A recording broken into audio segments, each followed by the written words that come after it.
los enfermos mentales. ¿Qué sucede dentro de algunos hospitales? ¿Son adecuados los tratamientos psiquiátricos? ¿Qué dice la ley al respecto? ¿Qué se puede hacer para respetar los derechos humanos y los del paciente mental? ¿Cómo influye el aspecto económico en esta problemática? En el estudio Mario Cantú Gundlach, que es el presidente de la Asociación de Ayuda a Víctimas del Crimen Psiquiátrico, y también José Andrés Arriola, víctima del crimen psiquiátrico.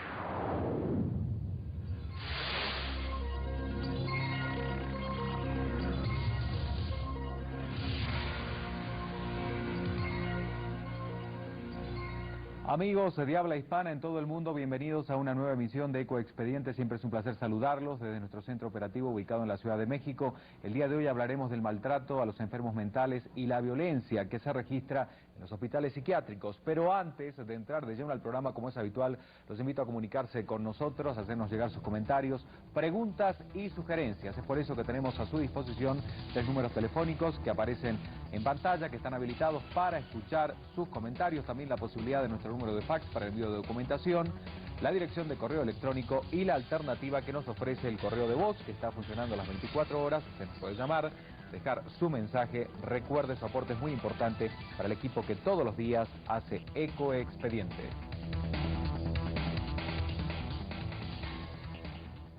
El estudio de las llamadas anomalías mentales tienen su origen en el siglo V a.C. Según los especialistas, este padecimiento no era otra cosa más que el resultado de fuertes trastornos emocionales.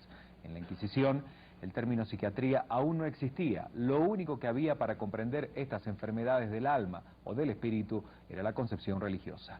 Los clérigos eran las únicas personas con el poder suficiente para supuestamente sanar a los enfermos, quienes decían estaban endemoniados. Con el devenir de los años se crean los primeros centros psiquiátricos con la única finalidad de proporcionar atención médica adecuada al enfermo, pero de manera humanitaria. Algunas personas afirman que es el lugar idóneo para salvaguardar la integridad física del paciente, así como la pronta recuperación de la mente perturbada. Otros aseguran que aún en pleno año 2000 los psiquiátricos no han cambiado mucho en su concepto de aquellas mazmorras de la Santa Inquisición, causando por ende las mismas vejaciones. Pero la recuperación de una enfermedad mental no tiene por qué ser peor que la enfermedad misma y solo alcanzar la sobrevivencia como única salida. Hoy abrimos el expediente de una situación que es por demás controversial entre la salud del enfermo o el crimen contra él.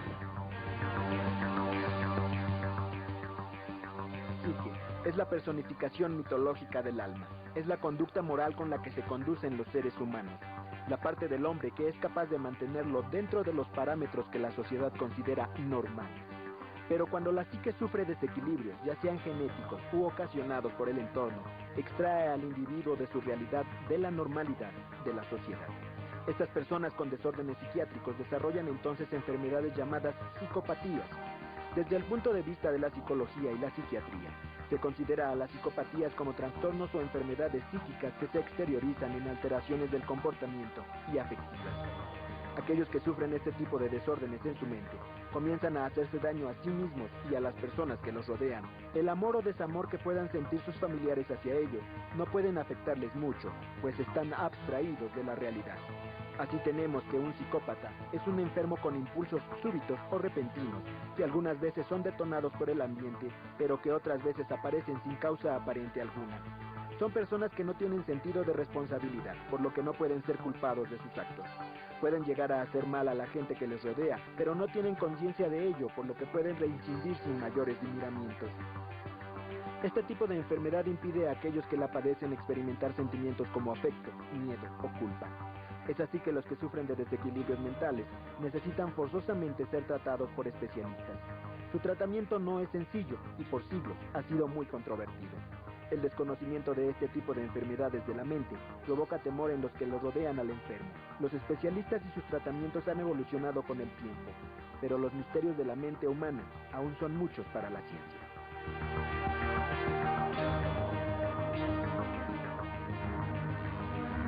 La psiquiatría es la ciencia que estudia las enfermedades mentales, la psicosis y las neurosis, en general todos los desórdenes mentales, desórdenes que en la antigüedad fueron asociados con el mal, con influencias demoníacas o posesiones satánicas que hacían temer a las personas no enfermas. Aquellas personas desequilibradas generalmente morían por su propia mano o por la de la sociedad que los juzgaba. Posteriormente comenzaron a llamarlos locos y se descubrió que su comportamiento extraño no dependía de ellos, sino de desórdenes en su mente. Pero la ciencia no había avanzado lo suficiente como para dar las respuestas necesarias para formular tratamientos reales que ayudaran a los enfermos en lugar de perjudicarlos más. Trepanaciones que buscaban un efecto físico visible en el cerebro, duchas de agua fría que intentaban apaciguar los nervios, aun cuando los nervios no estuvieran enfermos, en fin, diferentes tratamientos que generalmente no conseguían sino agravar el mal del paciente. La imposibilidad de curar a este tipo de personas no dejaba otra opción más que la reclusión junto con otros individuos que sufrieran de males similares. Nacen así los manicomios, denotación antigua de los centros de atención y tratamiento de enfermedades psíquicas. Además, eran los lugares donde se aislaban a los enfermos psíquicos peligrosos para la sociedad. Este tipo de establecimientos ahora dependen generalmente del gobierno y están conducidos por especialistas psiquiatras.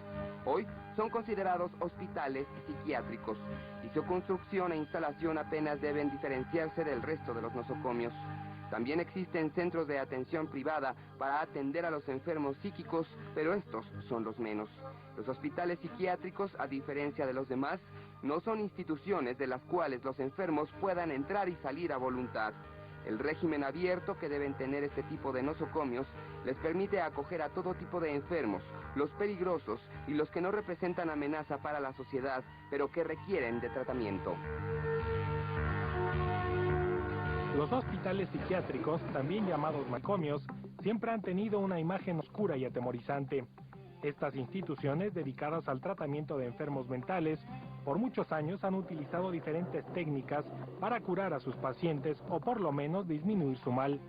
Perforaciones craneanas, también llamadas trepanaciones, lobotomías, duchas de agua fría, choques eléctricos, encadenamientos a camas o a paredes.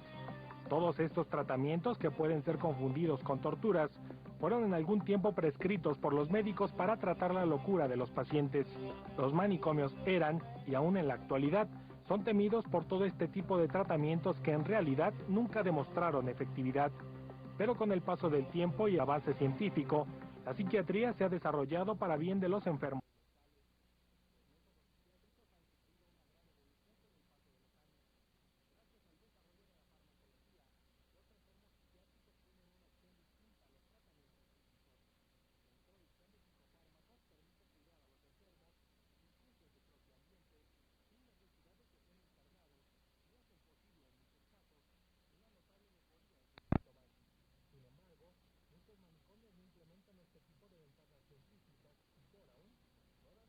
Mínimo a los enfermos que, imposibilitados mentalmente, no pueden exigir un mejor trato. Hospitales donde los enfermos son tratados como animales, los mantienen desnudos, con deplorables condiciones higiénicas, sedados todo el tiempo, mal medicados y sin mayor atención que la de enfermos improvisados. Pero también está la otra cara de la moneda: instituciones que mantienen un control adecuado de sus enfermos con atención especializada y que consiguen rehabilitar o hacer aptos a los pacientes para integrarse de nuevo a la sociedad. La realidad de los manicomios es un asunto poco conocido, pues las autoridades encargadas de ellos generalmente los mantienen en la sombra de la desinformación.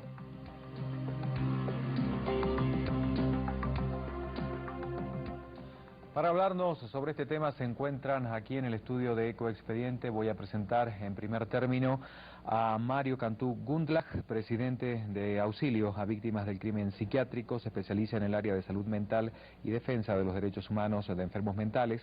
Es licenciado en Derecho por la Universidad del Valle de México y catedrático a nivel universitario desde hace 9 años. Asimismo se desempeña como periodista y ha participado en diferentes programas de radio en el área de salud mental.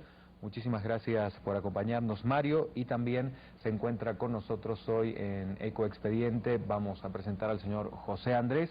Él es víctima del crimen psiquiátrico y ha escogido nuestro programa para contar el testimonio y también las vivencias cuando él en alguna oportunidad estuvo internado en diversos establecimientos. A ambos, muchísimas gracias.